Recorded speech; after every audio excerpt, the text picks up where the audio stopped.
Easier, it's a lot of space, so great. Mentioned Clay's defense. Yours was pretty noticeable out there as well. What were you feeling on that end, the impact you're trying to make? Yeah, I mean, I play terrible. But, it's the energy, the vets pick up. Me, Clay, and Kai, we're the vets of the team. But, big energy. My first game in, 4 months, so I was tired. I mean, Coach always gives us, like the first 5 to 6 minutes, to try to cut the lead down. I think we did that. And from that point, I feel like we had the momentum. We just kept chipping away. Just kept getting stops, kept making shots on the other end, and making plays. I mean, Spence, another big game. D'Lo, AR, just making big time plays, and we not a 20-point lead in this league now is. Thompson. Play that we see Fred make a lot of times, and felt the contact, went into his shot, and referees didn't deem it enough. The NBA world is buzzing right now. And no, it's not just trade rumors or injury updates. It's something far bigger. We're talking about a move that's shaking the foundation of the entire league. The Dallas Mavericks just traded their superstar, Luka Doncic, to the LA Lakers in a jaw-dropping 3-team deal. But the real question is, why? Why would Dallas make such a bold move, sending their franchise player to LA? Let's break it down. Reading the game, defensive instincts. I saw he had a step. I think it was on AR, and I just read it. I didn't think they were going to call goaltending. I mean, once I blocked it and I got the rebound, I saw him Let's talk about Anthony Davis for a second. This guy is a beast. 4-time first-team All-NBA, 3-time All-Defensive Team member, and of course, an NBA champion. And this season, he's still putting up huge numbers. 25.7 points and nearly 12 rebounds a game, and all of this just a month before his 32nd birthday. He's not slowing down. But here's the twist in the story. Despite Davis's elite status, the Mavericks fans were left scratching their heads. Easier, it's a lot of space, so great. Mentioned Clay's defense. Yours was pretty noticeable out there as well. What were you feeling on that end, the impact you're trying to make? Yeah, I mean, I play terrible. But, it's the energy, the vets pick up. Me, Clay, and Kai, we're the vets of the team. But, big energy. My first game in, 4 months, so I was tired.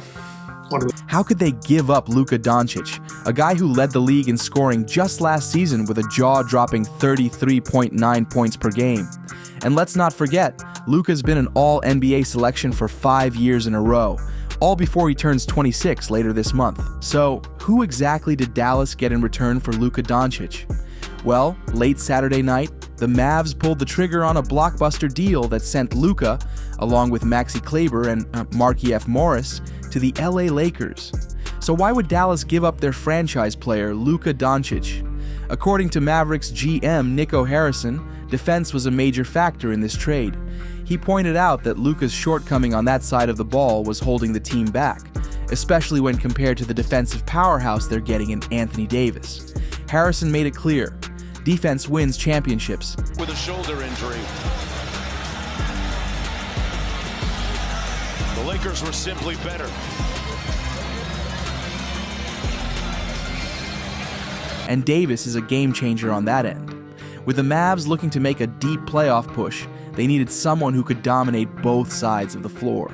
As Harrison put it, adding a top-tier defender and all-NBA player with that mindset boosts their chances of winning, now and in the future. But there's more to it. Reports also surfaced that Dallas was frustrated with Luka's lack of emphasis on conditioning. Despite being listed at 6'6", 230 pounds, sources say Luka was weighing over 260 pounds earlier this season. This extra weight has raised concerns about injuries, and sure enough, Luka suffered a calf strain on Christmas Day against the Timberwolves. He's been out ever since, only playing 22 games this season. Luka's expected back by the All-Star break, But with all of this adding up, it's clear the Mavs felt a shift was necessary.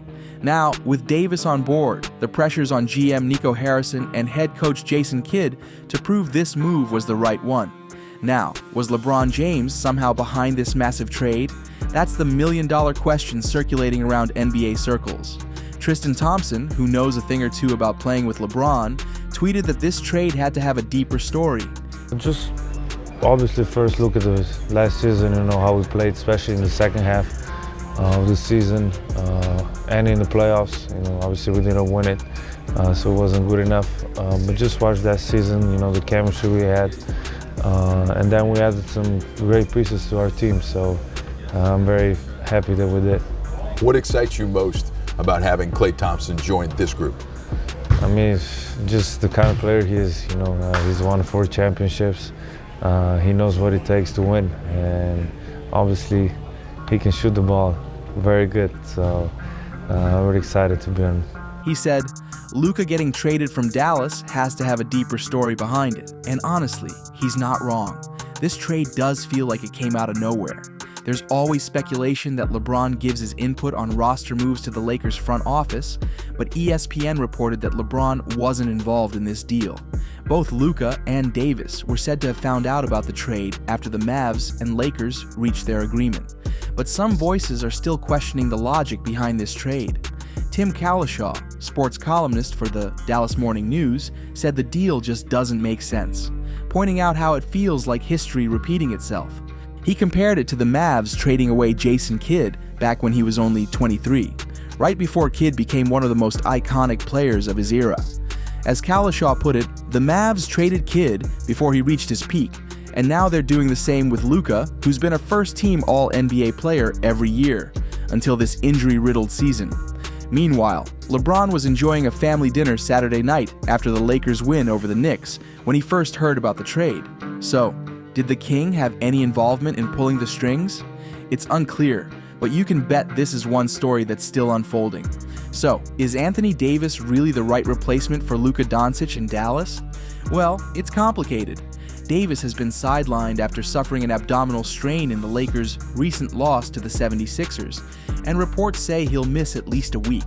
That means we're still waiting to see Davis take the floor for the Mavericks, which only adds to the uncertainty surrounding the trade. Right now, the Mavericks are hanging on to the 8th seed in the Western Conference, and they've got a big game coming up against the Cleveland Cavaliers. But with Luka out, the pressure is on to figure out how to stay competitive in a conference full of hungry, youthful teams. When Davis finally suits up, the Mavs are expected to roll out a starting lineup featuring Kyrie Irving and Klay Thompson in the backcourt, with Davis and PJ. Washington as the forwards, and Daniel Gafford at center, at least until Derek Lively II returns from his fractured foot. But not everyone is sold on the idea of Davis leading the charge. I mean, Coach always gives us, like the first 5 to 6 minutes, to try to cut the lead down. I think we did that. And from that point, I feel like we had the momentum. We just kept chipping away.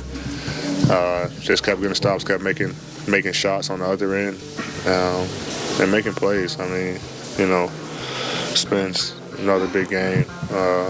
D'Lo, AR, just making big time plays, and we're not a 20-point lead in this league now is. Tim Cowlishaw of the Dallas Morning News is pretty skeptical. In his latest piece, Cowlishaw points out the age gap. Davis is 6 years older than Luka, and now he's joining forces with other veterans, like Kyrie and Klay, who are in their 30s. So what exactly is Dallas's plan here? Cowlishaw argues that in a Western Conference dominated by teams with speed and youth, think Oklahoma City, Houston, and Memphis, Dallas is betting on a squad built around veterans and past glory, not future potential. The big question remains, can this aging core still compete at the highest level in today's fast-paced NBA? Or is Dallas stuck chasing memories of past success rather than embracing the future? Only time will tell.